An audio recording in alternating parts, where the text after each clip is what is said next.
In the years after the American Civil War, Texas was supposed to be healing. The fighting had ended, but peace did not feel real. Across the state, people were angry, poor, and suspicious. Old rules had collapsed. New rules were arriving. And in many towns, nobody agreed on what justice even meant anymore. Deep in South Texas, there was a place called DeWitt County. It was not a famous county like the big cities. It was mostly open land, dusty roads, small settlements, and ranches spread far apart. People lived close to danger because help was often far away. A man could disappear down a road and not be seen again for days. In DeWitt County, two towns mattered most: Clinton and Quarro. They were not large, but they were important. People came to trade, to find work, and to settle disputes. In the post-war years, those disputes were not small arguments. They were about land, power, pride, and survival. This is where the story of the Sutton-Taylor feud begins. It was not a single fight. It was not one bad night. It became a chain of violence that lasted for years, and it left families destroyed. But at the start, the feud looked like something that could be controlled like a local problem that would burn out on its own. It did not. That at the center of the coming storm were two groups of people. On one side were the Taylors and their allies. The Taylor name carried weight in the county. They were connected, well-known, and confident in their place. Like many families in Texas at the time, they believed a man had to defend his name. If someone threatened that name, the answer was not a long debate. The answer was action. On the other side were the Suttons and the men who stood with them. Their power did not come only from family ties. It came from something else: law enforcement. They were linked to local authority, and in the Reconstruction years, that mattered a lot. In a county full of fear and tension, the badge could become either a shield or a sword, depending on who was holding it. The feud was not just family versus family. It was also about who controlled the county, who made arrests, who decided guilt, who carried weapons openly and still felt protected. In a time when courts were weak and trust was weaker, the badge was often the loudest voice in town. People in DeWitt County began to notice something dangerous. They were starting to live in two different worlds at the same time. In one world, the Sutton side believed they were keeping order. They believed criminals needed to be stopped, and the law needed to be enforced, especially after the chaos of war. To them, a strong hand was necessary. If the county did not have firm lawmen, it would fall into theft and violence. In the other world, the Taylor side believed the law was not neutral. They believed it was being used like a tool against them. Arrests did not feel like justice. They felt like attacks. And when people feel attacked, they stop believing in fair rules. They start believing only in protection and revenge. That is how a county begins to split. At first, the split showed in small ways. A man would walk into a store and feel eyes on him. A neighbor would stop talking to a neighbor. People would choose where to sit, where to drink, and who to greet. Even silence became a message. Then the split showed in bigger ways. Accusations spread through the county like sparks in dry grass: horse theft, cattle theft, hidden weapons, secret alliances. Some accusations were true, some were not. But in a tense place, truth mattered less than belief. The idea of enemy grew stronger. In most peaceful times, a man could dislike another man and still avoid him. But during Reconstruction in DeWitt County, avoiding trouble did not guarantee safety, because trouble did not always knock. Sometimes it rode in quietly. Sometimes it came wearing a badge. This is where the name William E. Sutton begins to rise. He was a lawman, and he became a symbol. To one side, he was justice. To the other side, he was danger. And there was another name that carried weight among the Taylors: Pitkin Taylor, a leading figure of the Taylor group. In many feuds, the presence of older men can calm the younger ones. Older men understand the cost of war. But when the world is already broken, even calm voices can be drowned out. As tensions grew, DeWitt County began to feel like a place waiting for a match. It is important to understand what made this situation so explosive. People often think feuds begin because of hate, but hate is usually the result, not the beginning. Feuds often begin because of fear. Fear of losing respect, fear of losing power, fear of being targeted, Fear that the other side will strike first. And when fear takes control, people begin to justify anything. They tell themselves they are not doing wrong. They are doing what they must. In DeWitt County, both sides felt they must act. Each killing, each arrest, and each threat pushed them closer to a point where peace would no longer be possible. By the end of this first chapter, the county is not yet in full war, but it is already sick with suspicion. People can sense that something terrible is coming, even if they cannot name it yet, because once a community divides into us and them, there is a moment when one event changes everything. In DeWitt County, that moment is close. And the tragedy is this: when the first true spark finally lands, the fire will not only burn the guilty, it will burn almost everyone who stands too close.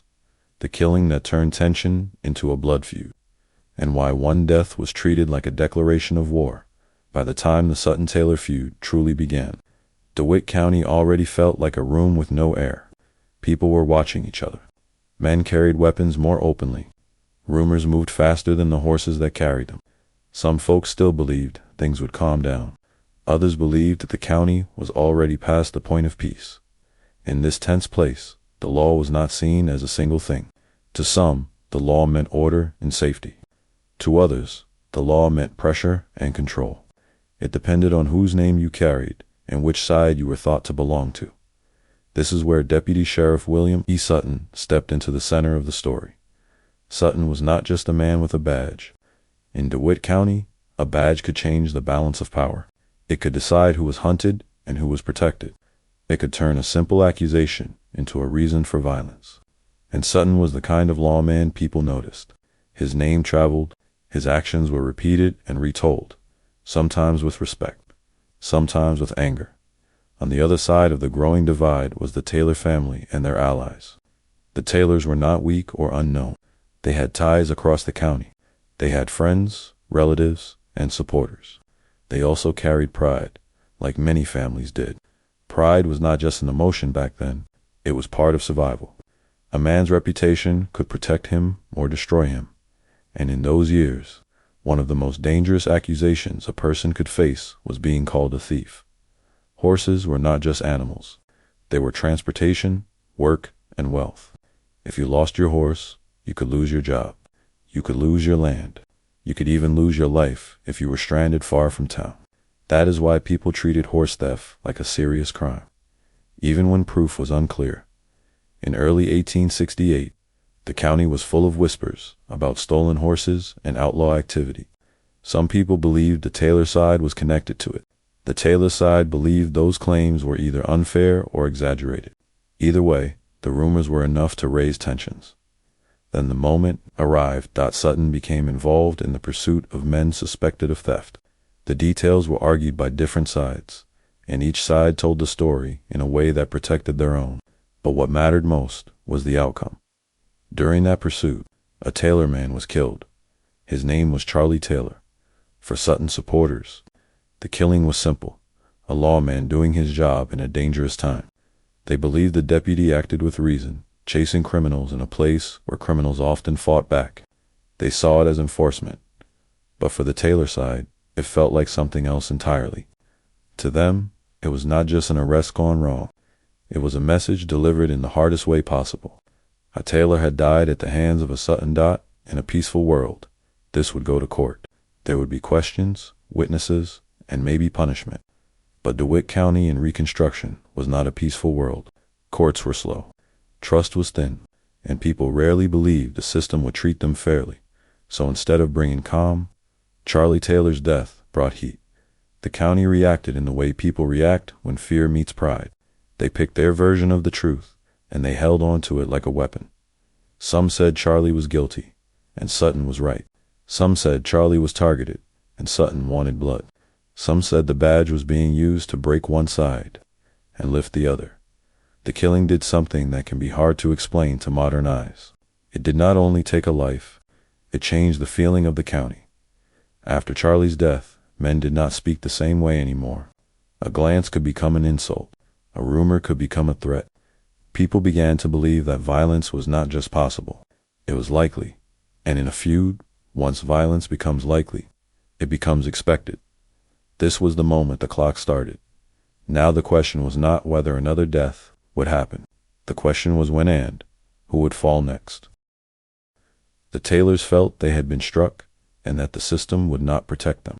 The Sutton side felt the Taylors and their allies were dangerous and needed to be controlled. Both sides believed they were reacting, not attacking. Both sides told themselves they were the ones trying to survive. But survival often looks like aggression when seen from the other side. The worst part was that the county itself began to participate. People did not stay neutral. They offered information. They hid men. They warned friends. They spread stories that made the other side look evil. Even small actions, like who you greeted in town, could be noticed and remembered. Women in homes listened for hoofbeats at night. Fathers warned sons not to walk alone. Men watched doorways and windows. And every time someone heard news of another threat, the fear grew deeper. For Sutton, the death of Charlie Taylor became a mark that would not fade. Even if he believed he had done his duty, he now carried something heavy. He was a symbol, and symbols attract danger. For the Taylors, Charlie's death became a wound that demanded an answer. In that culture, letting it go could be seen as weakness. And weakness, they believed, would invite more attacks, so the county moved forward, one step at a time, toward what people later called a feud. But at this point, it was still a fire that could have been contained. Then came another killing, on a night that should have been peaceful, a night when most people were thinking about family, warmth, and prayer. Instead, it became the night the feud stopped being attention and turned into war. Christmas Eve violence, and why the Taylors said that was the true beginning of the Sutton-Taylor feud. By the time winter came to DeWitt County, the air already felt heavy. The death of Charlie Taylor had not cooled down with time. It had done the opposite. It had spread through conversations, through looks across the street, through warnings spoken quietly at kitchen tables. In Clinton and Quiro, people did not just talk about the Sutton-Taylor feud like it was a rumor anymore. They talked about it like something living, something that could step through a doorway at any moment. In those days, the week of Christmas was supposed to slow the world down. Even hard men tried to act softer. Families gathered. Work paused. Prayers sounded a little louder. But in a place like DeWitt County, peace was often just a thin layer over deep fear. And thin layers break easily. William E. Sutton was still wearing the badge. Some people saw him as a protector. Others saw him as a reason their county was turning into a battlefield. In their eyes, Sutton was not simply arresting men. He was choosing sides. And in a divided county, any action could be understood as an attack. The Taylor side carried its own anger and worry. They believed they were being watched, accused, and hunted. And the more they believed that, the more they prepared for the worst. Preparation looked like men staying close to family. It looked like guns kept within reach. It looked like friends traveling together instead of alone. Then came Christmas Eve of 1868. Clinton was not a big town, but on a holiday, it felt like a center of the world. People passed through for supplies and messages. A small town can seem quiet from far away, but on a day like that, it held many stories at once. Some stories were happy, others were tense, and on that night, the tense story won. Two men connected to the Taylor side were in Clinton, Buck Taylor and Dick Chisholm. To their friends, they were simply men trying to live in a dangerous time. To their enemies, they were part of a group that needed to be stopped.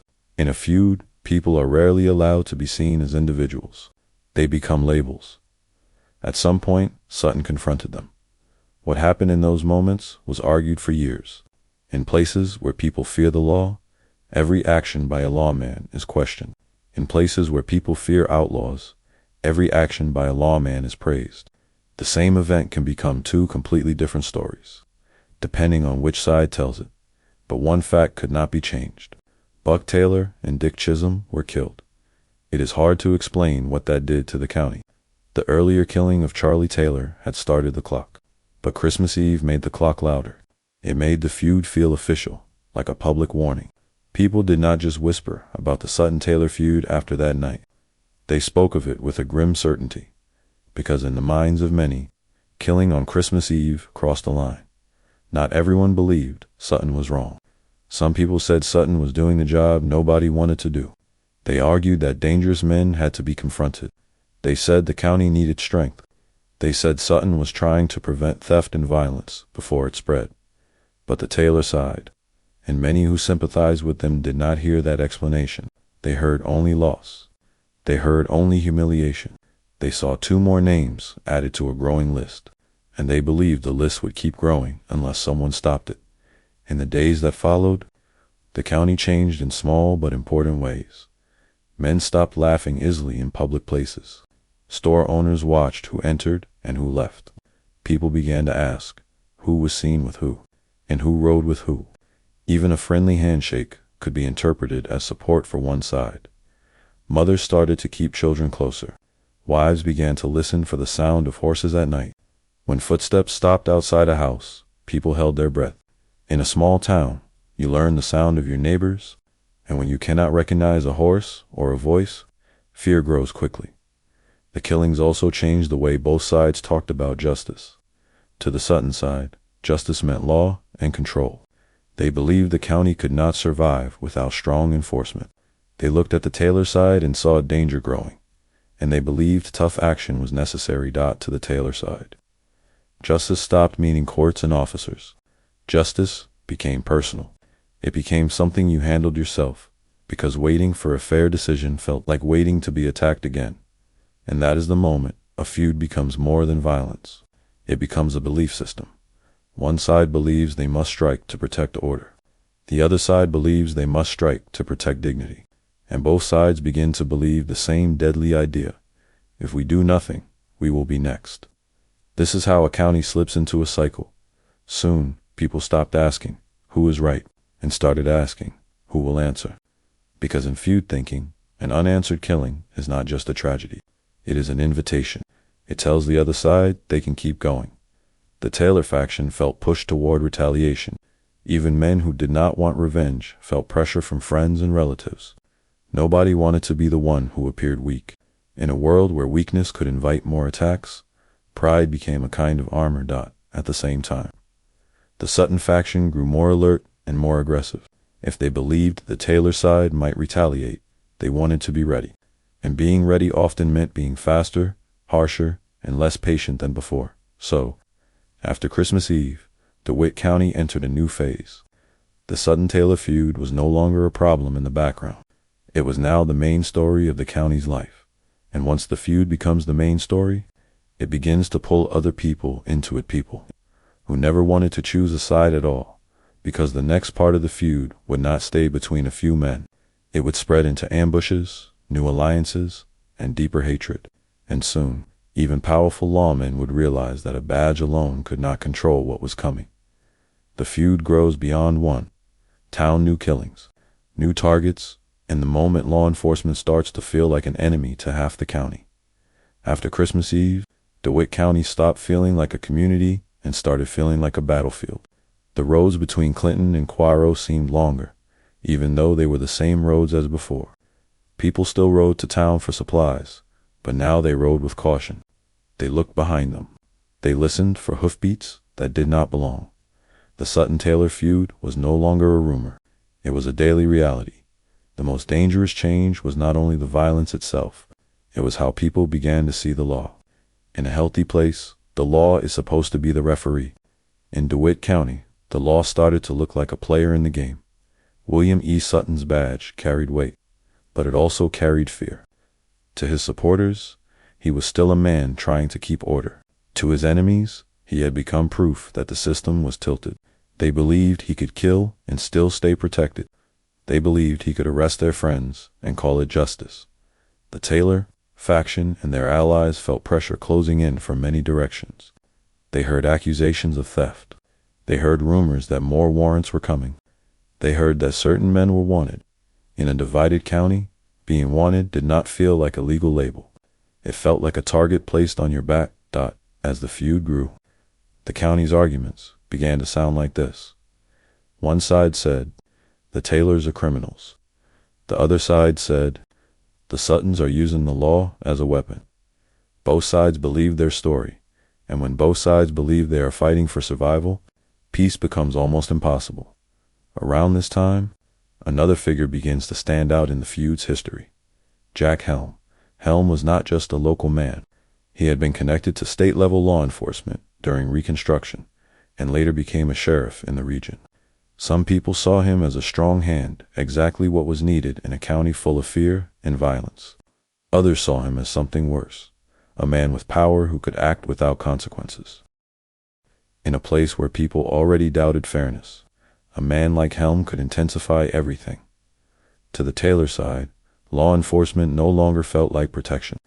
It felt like a net tightening around them. And once people feel trapped, they begin to behave like trapped animals. They become more suspicious. They strike sooner. They choose harsh answers because they believe gentle answers will get them killed. Meanwhile, the Sutton side saw the growing anger as proof that the county needed even stronger control. They believed the Taylor side was slipping into open criminal behavior. They feared that if the law did not act quickly, the county would fall into chaos. So both sides pushed harder. This is the phase of a feud where small incidents become huge. A man sees a rider near his fence and assumes it is a scout. A store owner hears a harsh comment and expects a shooting. A rumor that would have been ignored in peaceful times becomes evidence. In violent times, people stopped trusting the courts. They started trusting only their own people. Families began to form circles of safety. If someone was connected to your group, you helped them. If they were connected to the other group, you avoided them. And if they were caught in the middle, they were forced to choose. That is how feuds grow. They do not only kill the guilty, they pull in the uncertain, the fearful, and the loyal. As tensions rose, violence spread beyond the first names. It was no longer only about Sutton and a few Taylors. It became about anyone associated with them. Allies of each side began to suffer. Friends were attacked. Men were ambushed on roads. People were shot in places where they should have been safe. The county started to feel like it was being hunted by itself. In this kind of environment, even lawmen become anxious. They begin to take shortcuts. They begin to act first and explain later. And when that happens, the law loses the one thing it needs most: legitimacy. For half the county, a badge no longer meant justice. It meant your enemies have permission. And once a community believes that, the community begins to accept revenge as a form of balance. This is where the Sutton-Taylor feud took on its most dangerous shape. It became less about specific events and more about a permanent state of anger. Men did not need to be personally harmed to want blood. They only needed to feel that their side was losing respect. At the same time, the economy and daily life suffered. When people are afraid, they do not trade freely. They do not travel freely. They do not build or plan for the future. They focus on the next day, the next rumor, the next threat. DeWitt County began to live in short time. Short time means you do not imagine peace. Short time means you do not expect fairness. Short time means you are ready to run or fight at any moment. And in that atmosphere, it did not take much to trigger another tragedy. The Taylor faction was not just losing men. They were losing hope that the system would ever treat them fairly. The Sutton faction was not just enforcing law. They were becoming the face of authority in a place that did not trust authority. The feud did not need a new reason to continue. It only needed opportunity. Then came a turning point that made everything worse. A major attack that struck at the Taylor leadership itself. An event that did not just cause another death, it caused a shift in the feud's energy away from confusion and toward deliberate revenge. Because when a feud takes someone important, the next phase is almost always the same. The younger men step forward, the patience disappears, and the violence becomes planned. The death of a Taylor patriot. How Jim Taylor rises with a revenge plan that turns the feud into something far more organized and deadly. By the time the feud reached its next stage, DeWitt County no longer felt like a place that could return to normal. The Sutton-Taylor feud had become a shadow over daily life. Men did not simply go to town anymore. They planned routes, watched corners, and avoided certain faces. Families did not only worry about crops and weather, they worried about names and who might want to erase those names from the land. In this kind of fear, the most important people are often the ones who can slow things down. In many families, older leaders act like brakes. They carry history. They understand consequences. They know how quickly pride can turn into burial. For the Taylor side, one of those steady figures was Pitkin Taylor. Pitkin was not just another man in the feud. He was a pillar in older presence that held the family together. He understood the county, the politics, and the danger of acting too quickly. He also understood the way feuds work. Once a feud starts, it tries to pull every young man into its current like a river. Pitkin tried to keep control, but control was becoming harder every week. The killings had created a new kind of pressure. When people lose someone, they do not only feel grief, they feel exposed. They feel like the world has proved a terrible point. Anyone can be taken. And once people believe that, they begin to live as if each day might be their last. So the Taylor faction stayed tense, and the Sutton faction stayed alert. Both sides believed the other was planning the next move. Then the feud struck in a way that felt like an earthquake. A violent attack hit Pitkin Taylor. The details of who fired, who planned, and who helped were argued and whispered about across porches and store counters. But the fact that mattered was simple. A leader of the Taylor side was badly wounded. It was not a random shooting. It was a message aimed at the top. In a feud, you do not shoot a patriarch by accident. When the news spread, it moved faster than any rider. It moved through families like a cold wind. People asked the same question in different ways. If they can hit Pitkin, who is safe? At first, there was shock. A man like Pitkin was seen as too important, too visible. Some hoped the shooting meant the feud had gone too far and might finally stop. They imagined both sides stepping back, suddenly afraid of the cost. But that is not how feuds usually end. Instead, the shooting created a new wave of anger. For the Taylor side, it felt like proof that the conflict was no longer about law or order. It was now about removing leaders, breaking families, crushing the other side until they could not rise again. For the Sutton side and their supporters, some believed they were facing a dangerous group that needed to be broken before the county collapsed. Others feared that the violence was slipping out of control and that nobody could stop it. Now, Pitkin Taylor did not die in one dramatic moment. His decline was slower, heavier, and more painful for those around him. A sudden death can feel like a clean cut, even when it is tragic. A long decline is different. It is a daily reminder. It stretches grief over time. It forces a family to watch a strong man become weak in homes and gathering places. People spoke quietly about what would happen next, not only because they feared the Sutton side, but because they feared their own reaction. Because everyone knew the truth. If Pitkin died, the next leader would not be an older man with caution. The next leader would likely be someone younger, someone shaped by loss. And young men in feuds do not want patience. They want an answer. As Pitkin's condition worsened, the Taylor faction began to change from inside. The men who had once waited for advice started making plans without it. They talked less about the law and more about honor, less about the future and more about settling the past.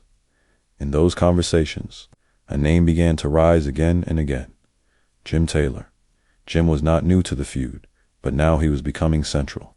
He carried the anger of a son and the focus of a man who believes the world has crossed the line.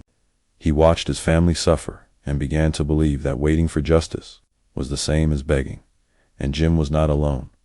In a feud, a rising leader attracts a certain kind of support. Friends who feel wronged, relatives who feel cornered, men who believe the county is slipping away from them. They gather around the person who seems willing to do what others hesitate to do.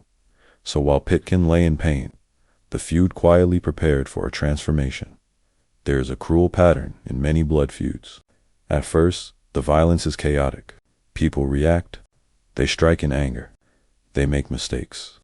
But after enough killings, the violence becomes organized. It becomes planned. It becomes colder.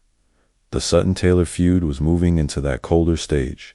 Pitkin Taylor's decline created an emotional fire that spread through the Taylor side. It did not calm them down. It sharpened them. Because grief can become a weapon when people feel trapped. And when Pitkin finally died, it felt to his family like the last door had closed. Any hope of a peaceful solution already thin was now gone. What remained was a single, dangerous idea. If the county will not protect us, we will protect ourselves. This is the emotional turning point of the feud. Up to now, Many actions had been framed as law enforcement, conflict, and response. But after the death of Pitkin Taylor, the feud stopped looking like an argument over justice. It began to look like a war for survival. And in war, people stop asking if something is right. They ask if it will work. Jim Taylor stepped forward into a role that would define the next chapter. He did not approach the feud like a bar fight. He approached it like a campaign. He began to think in targets, timing, and alliances. The county could feel the shift.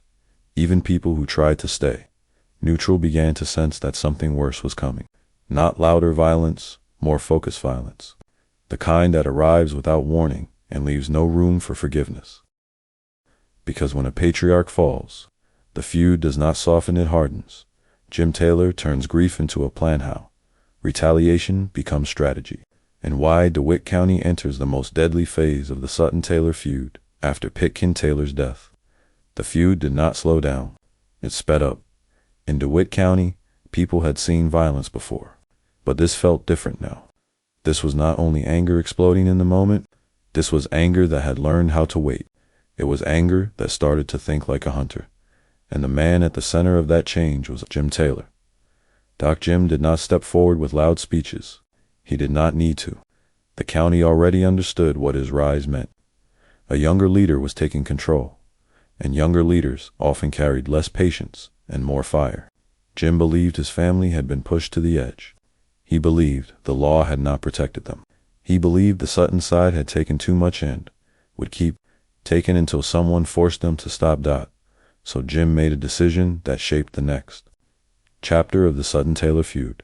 He stopped waiting for fairness. He started building a plan at first. His plan looked simple. Strike back at the men who had hurt the Taylors. But in a feud, the enemy is never just one person. The enemy becomes a network: friends, deputies, supporters, even neighbors who speak too warmly about the other side. Jim understood that. He began to see DeWitt County as a map of loyalty. He listened to rumors carefully. He watched who rode with whom. He learned where men traveled and when they felt safest. And he gathered alliesmen who felt the same fear and the same anger. This is how feuds become more deadly. In the early days, violence is emotional. People act and then regret. But later, violence becomes practical. People act and then justify. Jim Taylor's style of revenge was not random. It was focused. The Sutton side felt it almost immediately. Men connected to law enforcement began to sense a new danger around them. They heard about threats. They saw unfamiliar riders. They noticed how quiet certain places had become. When a county grows silent, it is often because people are hiding information, not because they feel safe. William E. Sutton, still a central figure, became a target that could not be ignored. If Jim Taylor wanted the feud to change direction, Sutton's name stood in the way like a wall. To Jim Taylor and his supporters, Sutton was not simply a deputy. Sutton represented the idea that the other side could strike and remain protected by law. If Sutton lived, the Taylor side feared the county would never be fair. If Sutton died, they believed the balance might finally shift. That belief made Sutton a marked man. In town, people watched Sutton differently. They watched what door he entered. They watched who stood near him. They watched how often he looked over his shoulder. Some admired his nerve. Others waited for the moment his luck ran out. Because in a feud, luck is never permanent. As Jim Taylor's influence grew, the violence began to spread in a way that felt like a storm moving across the county. It was not always a big gunfight in the street. More often, it was the kind of violence that happens when a man is alone. A rider disappears on a road. A gunshot echoes from the brush. A body is found later, face down in the dust. In those days, it did not take much to turn a day normal into a day deadly. A man could leave home expecting to return by evening and never return at all. And the worst part was this. Sometimes nobody even claimed responsibility. The county simply knew who did it, based on which side the dead man belonged to. That is what a feud does. It turns suspicion into certainty.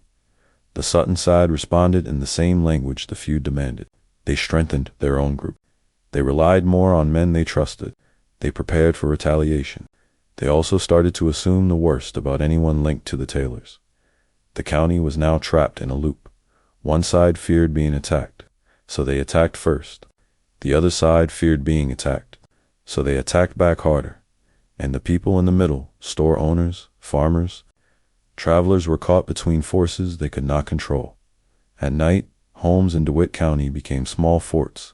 Doors were locked earlier. Windows were watched. Men slept lighter. Even children learned not to ask too many questions, because adults answered those questions with silence.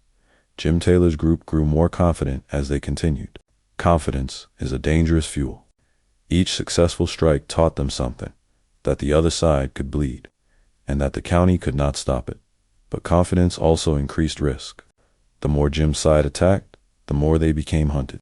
And the Sutton side did not only want protection, some wanted payback. Soon, the feud became a string of answers, 2 answers. A killing led to a revenge killing. A revenge killing led to an ambush. An ambush led to another ambush. It began to feel like DeWitt County was counting time in funerals. And as the cycle continued, Jim Taylor's role became heavier. A leader in a feud does not only fight the enemy, he must also hold his own side together.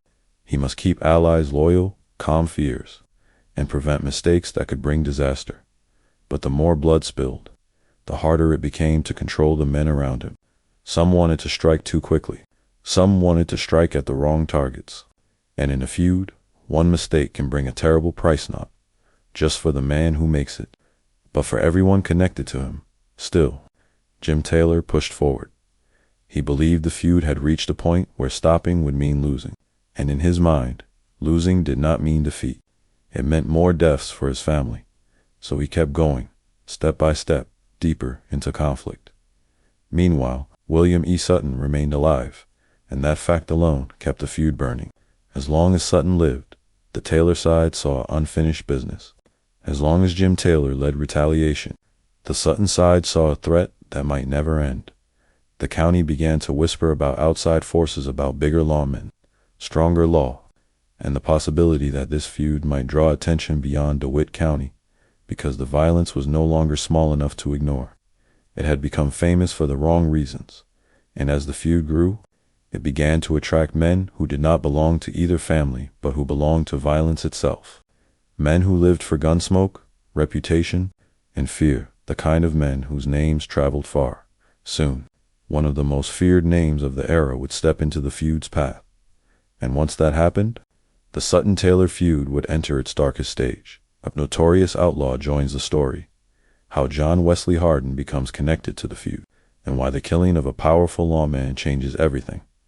By now, DeWitt County felt like a place under a curse. People woke up each morning and wondered what news would arrive by noon. Another shooting, another ambush, another name added to the list. The Sutton-Taylor feud had grown beyond personal anger. It had become a force that pulled men into it, even if they did not ask to be pulled. And in this stage of the feud, something dangerous happened. A famous outlaw's name entered the story. His name was John Wesley Hardin. Hardin was already known across Texas as a violent man with a deadly reputation. Even people who had never seen him believed they knew what he was capable of. In those years, a name could be like a storm warning, and Hardin's name was one of the darkest warnings you could hear. Hardin did not join the feud because he cared about DeWitt County's peace. Men like him did not build lives around peace. They built lives around survival, pride, and the ability to intimidate others. But in a feud, a man like Hardin becomes valuable, not because he brings calm, but because he brings fear. As the Taylor side grew more aggressive under Jim Taylor's leadership, alliances began to form in ways that were not clean or simple. A feud is not always two sides standing neatly in a line. It is more like a tangled rope family. Friends, politics, law, and personal grudges twisting together. That is how Hardin came close to the conflict. And the moment he did, everything shifted, because there was one man in this story who represented authority in the harshest way. A man who had the power to arrest, to chase, and to punish. A man who, to many on the Taylor side, looked like the enemy wearing a uniform. That man was Jack Helm. Helm was a lawman with a history tied to Reconstruction-era enforcement. He had served in powerful roles, and he carried himself like someone who believed in strong control. To his supporters, Helm was needed, They believed the county was too wild and too dangerous to be guided by soft hands. But to the Taylor faction and their allies, Helm was feared and hated. They saw him as a force that could harm them and still claim to be the law. In their eyes, Helm did not only enforce rules, he helped decide who mattered and who did not. And in a feud, the most dangerous enemy is not always the loudest man. It is the man with authority. As the feud's violence continued, the name of Jack Helm began to circle like a target. The more he acted, the more the Taylor side believed he would never stop coming after them. They believed that if Helm remained alive and in power, their future would be controlled by their enemies, so the feud began to aim higher. This was no longer only about revenge between families. It was now about removing powerful figures who stood in the way. And this is where John Wesley Hardin becomes more than a name in the background. He becomes part of the story's turning point. Hardin and Jim Taylor's paths crossed through shared enemies and shared danger. Hardin was not the kind of man who needed to be convinced to use violence. Violence was already his language. If Helm was on the other side of the feud, then Helm was not just a lawman to Hardin. Helm was a threat. The killing of Jack Helm did not happen like a fair fight. In feuds and outlaw violence, fair is not the goal. The goal is to end the threat quickly, before the threat can strike back. Helm was attacked and killed in a moment that sent shock through the region. When news spread, it did not spread as simple information. It spread as a warning to everyone who wore a badge or stood beside one. If a man like Jack Helm could be killed, then nobody was untouchable. That is what people felt in their bones. For the Sutton side and their supporters, Helm's death was a deep blow. It meant the enemy had reached into the heart of law enforcement and struck a powerful figure down. It also meant something even worse. It proved the feud could defeat the law, at least in certain moments. For the Taylor side, Helm's death felt like a victory, one that came with its own danger. Because when you strike a powerful lawman, you do not only make enemies inside the county, you attract attention from outside it. And when the state begins to pay attention, the fight changes again. But in the short term, Helm's killing made the feud more violent and more desperate. Both sides became more suspicious. Both sides became more willing to act first. Both sides began to believe the next strike might be the one that decides everything. After Helm's death, the county's fear reached a new level. People did not only fear family members of the other side, they feared professional killers and outlaws. They feared that any road could lead to a trap. They feared that a man they passed on the trail might be carrying a plan, not just a rifle. And the feud began to spread beyond DeWitt County's borders and spirit, even if the main conflict remained centered there. People in nearby areas heard about it. They spoke of it with a certain tone, half fascinated, half horrified, because the feud was no longer a local problem. It was becoming a Texas legend while it was still happening. And there was another terrible truth. When famous violence enters a story, it pulls more violence behind it. Hardin's presence made the feud feel bigger, darker, and harder to stop. It also made one thing clear to the Sutton side. If they did not remove key enemies soon, they might never regain control. That meant Sutton himself remained in danger. It also meant that Jim Taylor's side was living on borrowed time. Outlaws can fight, but they also attract men. And the more famous a conflict becomes, the more likely it is that powerful forces will step in. Still, in DeWitt County, none of that felt immediate. What felt immediate was the next day, the next rider, the next gunshot dot. And slowly, the feud began to move toward its most dramatic moment. Because there would come a night when William E. Sutton would realize something that many men realized too late. A feud does not end when you get tired.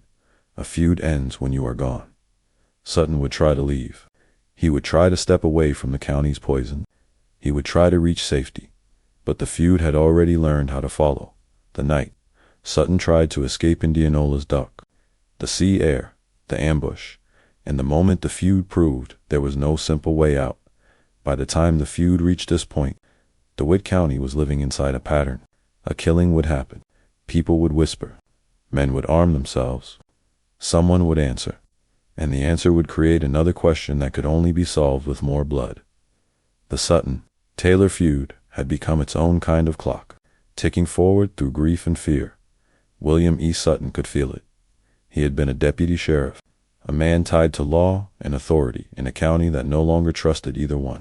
Some people praised him, some hated him, but everyone knew his name, and in a feud, being known is dangerous. A famous name becomes a target that never stops shining. Sutton had survived for years in a place where survival was not guaranteed. He had watched the feud grow from tension into planned violence. He had watched the county divide, then harden. He had watched powerful figures fall, including lawmen like Jack Helm.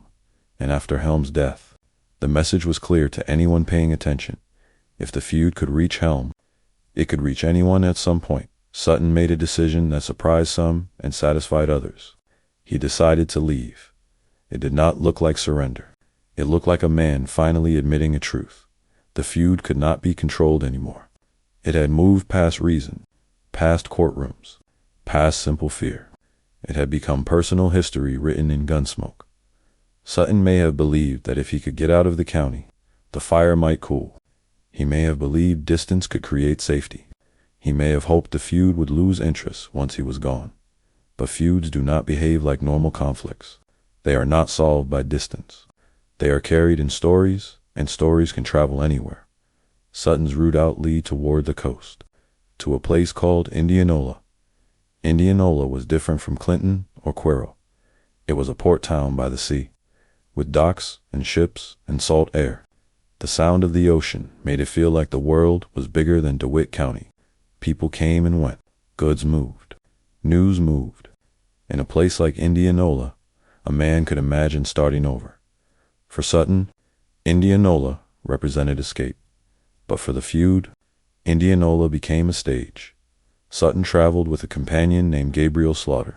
In that time, men did not often travel alone when danger was near. Two men could watch two directions. Two men could react faster. Two men could feel less exposed. Yet even two men can be ambushed. The night Sutton reached the dock, the air was damp. The boards underfoot were dark and slick. Lanterns threw weak circles of light, and beyond those circles was shadow. The sea moved in the darkness, steady and uncaring, as if it had no interest in human wars. Sutton stepped onto that dock with something heavy inside him. Maybe it was fear. Maybe it was tiredness. Maybe it was the hope that the worst was finally behind him. People who try to leave a feud behind often feel two emotions at once, relief and dread. Because leaving is not just travel. Leaving is a confession that the past has won. Sutton and Slaughter waited. Maybe they expected a ship. Maybe they expected a ride away from the county. Maybe they were simply catching breath in a place that felt like a border between old life and new life. And then it happened. Out of the shadows came men who were not there to talk. In a feud, the final moments are often quiet. There is no warning speech, no negotiation, no fair challenge.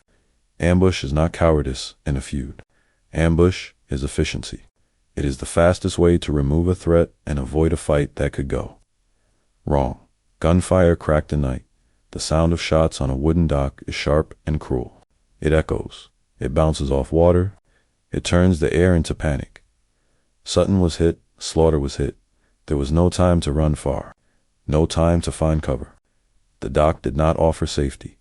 It offered exposure, and the attackers had chosen the moment carefully. When the smoke cleared, the truth settled like fog. Sutton was dead. So was his companion.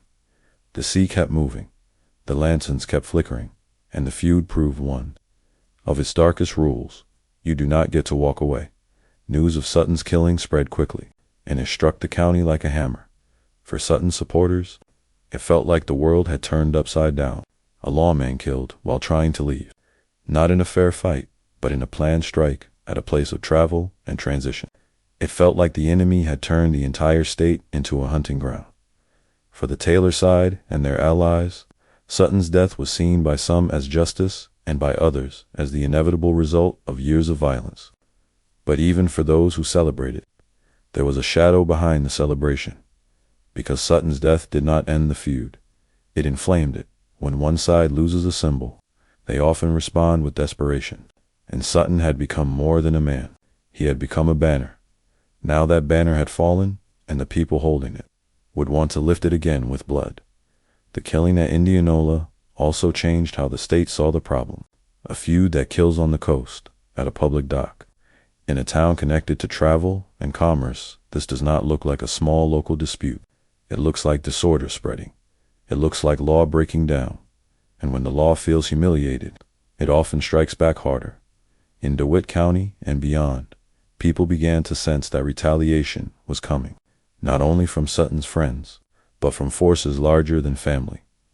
The feud was reaching a point where it could not stay private anymore. Sutton's death was supposed to remove a threat. Instead, it created a wave, and that wave would crash back onto the Taylor side with brutal speed, because the next phase of the Sutton-Taylor feud would not only be about hunting men, it would be about punishment, public anger, and the state's attempt to finally close the book. But closing the book on a feud is never simple. It is always messy, and it often comes with one final burst of violence, the retaliation after Sutton's death, lynching's fear, and the Texas Rangers stepping in against a feud that seemed impossible to arrest. When William E. Sutton was killed at the Indianola dock, DeWitt County did not breathe out. It breathed in. For some people, Sutton's death felt like the end of a chapter, but for many others, it felt like the beginning of something worse. In a feud, the death of a famous man does not close the story. It opens a new wound, and everyone watches to see how that wound will be answered. Sutton had become more than a deputy sheriff. He was a symbol of authority. He was a warning to the Taylor side. He was a promise of protection to his own supporters. So when he died, the county did not think, now we can have peace. The county thought, now someone will pay. The people closest to Sutton were furious. Some were grieving, and grief can turn into heat when it is mixed with pride. Others were afraid, because Sutton's death proved a hard truth. The law could be hunted like any other man. If Sutton could be killed, then nobody connected to his side felt safe. And when fear becomes the main emotion, people reach for harsh solutions. Not long after Sutton's death, violence moved fast. The Sutton side and its allies began searching for answers and targets. Some believed they knew exactly who was responsible. Others believed the Taylor side, as a whole, had to be punished. In a feud, people rarely separate the guilty from the connected. They punish the network. This is the stage where a feud grows ugly in a different way. Earlier, it might look like two sides exchanging blows. But after a major killing, the violence often becomes less controlled and more public. People stop talking about law and start talking about cleansing the county of the enemy. That is how lynchings can happen. In the chaos that followed Sutton's death, several men connected to the Taylor faction were captured and killed without trial. To those doing it, it felt like justice delivered quickly. To others, it felt like murder, wearing the mask of justice. Either way, it deepened the fear and anger on both sides, because now the message was clear. It was not only about ambushes and revenge kills anymore, it was about punishment outside the courts. And once that happens, the system breaks even further. The Taylor side, already under pressure, felt the ground collapsing. They believed the county had turned into a trap for them. They believed law and mobs were now acting together. They believed any man with the Taylor name or Taylor friends could be taken and killed just for being connected. So they reacted the only way cornered. People often react. They became more dangerous. They hid. They moved in groups. They trusted fewer people. They planned strikes more carefully, and they stopped believing that staying quiet would save them. The feud had now reached a level where local law enforcement could not control it. Deputies and sheriffs were tied to one side or the other, or at least were seen that way. Even when a lawman tried to act fairly, half the county assumed he was lying. This is what happens when trust dies. Every action becomes suspicious. Every arrest looks like a setup. Every investigation looks like revenge. And that is when the state begins to step in. The Texas Rangers were called, because the county needed an outside forceman who did not live next door to the people they were arresting. Men who were less likely to fear local revenge. Men who could move through the area with authority. But even the Rangers faced a problem that was bigger than gunfights.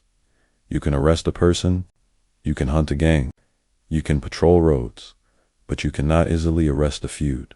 A feud is not one man. It is a belief shared by many people. They hurt us, so we must hurt them back. The Rangers tried to restore order. They gathered information. They looked for wanted men. They attempted to calm the roads and reduce the ambushes. They tried to remind the county that the law still existed. But in DeWitt County, the law was not a shared idea anymore. It was a weapon that each side believed the other side controlled. So even when Rangers arrived, the fighting did not magically stop. Some men went quiet, but quiet did not mean peaceful. Quiet sometimes meant that violence was being planned in private, instead of performed in public. The Rangers also had a difficult job because the feud had become tangled with family ties. The men involved were not strangers. They were cousins, neighbors, former friends. Some had married into each other's circles. Many had lived near each other for years, and now they were enemies. In that kind of situation, everyone knows something, but nobody wants to speak.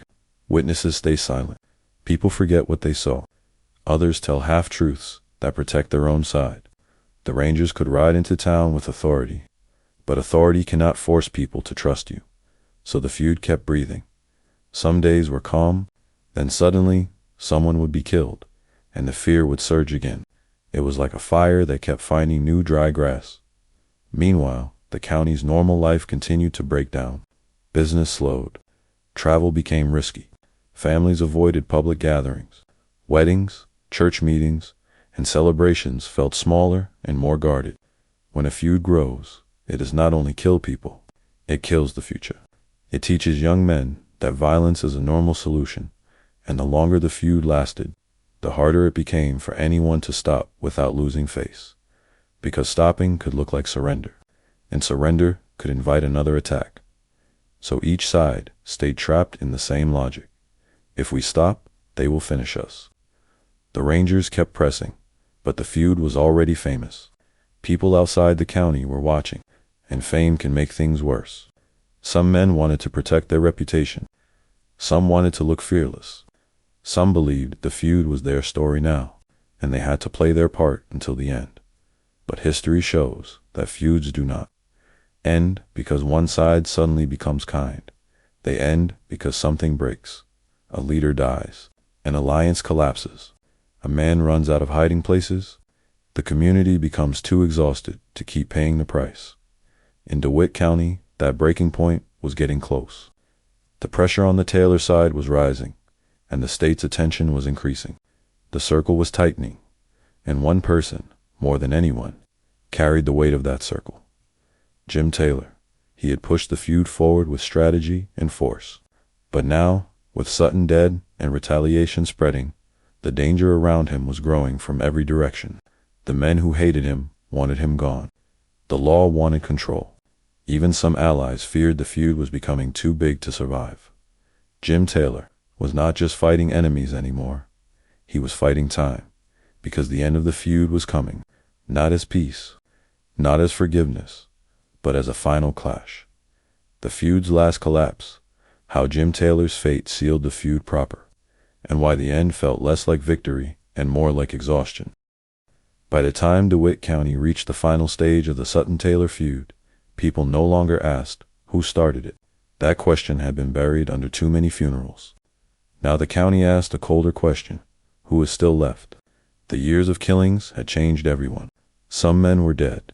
Some were hiding. Some had fled. Some had grown hard in ways they could not reverse. Even families who tried to stay neutral had been touched by fear, rumors, and loss. The feud did not feel like a fight anymore. It felt like weather, something that could strike without warning, something people planned their lives around. And yet, even the worst storms run out of force, after Sutton's death and the wave of retaliation that followed. The state's attention increased. The Texas Rangers and other officials worked to break the cycle. But the real truth was that the feud was collapsing under its own weight. Too many people were exhausted. Too many people had been hurt. Too many allies had become liabilities. And at the center of the Taylor side struggle was the man who had carried the feud forward with the strongest will. Jim Taylor. Jim had risen after Pick and Taylor's death with a clear belief. If his side did not strike, they would be crushed. In his mind, survival required action. But the more action he took, the more enemies he created. And by this stage, His enemies were not only family rivals. He had enemies in law enforcement, enemies among rival networks, enemies among men who wanted the feud to stop but believed Jim would never let it stop. A man can fight one enemy. He can even fight many enemies for a time. But when the whole county begins to close around him, even a strong man begins to feel the walls. Jim's name had become too dangerous to ignore. As long as he lived, many believed the feud could restart at any moment. As long as he lived, fear could not settle. Some people blamed him for the violence. Others saw him as a product of violence. Either way, his presence kept the county tense. And then came the moment that history marks as the end of the feud proper. In late 1875, Jim Taylor was killed. It did not happen like a clean ending to a story. Feuds rarely end with neat conclusions. They end with more confusion, more anger, and the feeling that something simply ran out. Jim was killed during a confrontation in the area of Clinton. The details of the moment mattered less than what the moment represented. The engine of the Taylor retaliation was finally removed. The man who had turned grief into strategy was gone. For many people, this was the breaking point. Some breathed out for the first time in years. Some feared what would come next. Some expected a new leader to rise and continue the fight. But no one rose with Jim's force, because something had changed. The county was tired. Not tired like after a long day of work. Tired like after a long illness. The kind of tired where a person cannot remember what normal felt like anymore. The kind of tired that makes revenge feel less like justice and more like poison. Jim Taylor's death did not erase the hate, but it weakened the structure that kept the feud alive. Also, by this stage, the feud had brought too much attention. Officials wanted control. Merchants wanted peace. Families wanted to stop losing sons. Even some men who had fought for years began to understand that the feud was not protecting their honor anymore. It was destroying it. There is a hard lesson hidden inside many feuds. Revenge promises satisfaction, but it rarely delivers it. It only delivers more loss, and then it demands you keep going so the loss feels worth it. But nothing makes loss worth it. After Jim Taylor's death, the violence did not vanish overnight. A few killings and threats still lingered, like sparks after a fire. Some people still carried old grudges. Some still wanted payback for earlier deaths. And fear does not disappear quickly. It fades slowly, step by step, as people learn that tomorrow might be quieter than yesterday. Law enforcement continued trying to stabilize the region. The Rangers were involved in later efforts to restore order and reduce the remaining violence. But in many ways, the feud ended because the county could not afford it anymore. Not in safety, not in spirit. The Sutton-Taylor feud had already taken too much, and that is the strange part about endings like this. People often imagine that when a terrible conflict ends, there is celebration. But in DeWitt County, the end felt more like silence. The kind of silence that comes after shouting for years. The kind of silence that reveals what was lost. Because by this point, many families had empty chairs at their tables. Many children had grown up without fathers. Many women had spent years living with fear in their chest. Many men had learned to see the world as enemies and threats. Even the land carried memory. Certain roads became known for ambushes. Certain places were spoken of with caution. In small communities, history is not stored in museums. It is stored in the way people look at each other, and the feud left behind something else that is easy to miss. It left behind stories, stories told in whispers, stories told as warnings, stories told to explain why people did what they did. Some stories painted Sutton as a strong lawman. Some stories painted him as a symbol of unfair power. Some stories painted Jim Taylor as a villain. Some painted him as a son who believed he had no other path. The truth is that the Sutton-Taylor feud was not a simple tale of good men and bad men. It was a tale of a broken time, when the law was not trusted, when politics and power mixed with personal pride, and when violence became an answer people expected. That is why the feud became legendary, not because it was exciting, but because it was a warning that when a community stops believing in fair rules, people begin to write their own rules. And when people write rules with bullets, the rules never stay small. They expand until everyone is part of them. In the end, The Sutton-Taylor feud did not end with a handshake or a peace agreement. It ended because the strongest engines of violence were removed. The county became exhausted, and the state finally pressed hard, enough to reduce the remaining sparks. And what remained was not victory. What remained was a quiet truth. A feud does not create winners. It creates survivors, and survivors carry scars. DeWitt County moved forward, but it never truly forgot. Because long after the gunshots stopped, the feud lived on in memory, proof that the most dangerous battles are not always fought on big fields, but in small towns, between neighbors, when pride becomes law. If you want more true Wild West biographies, outlaws, rangers, and the real stories behind the legends, subscribe and comment which feud or outlaw you want next.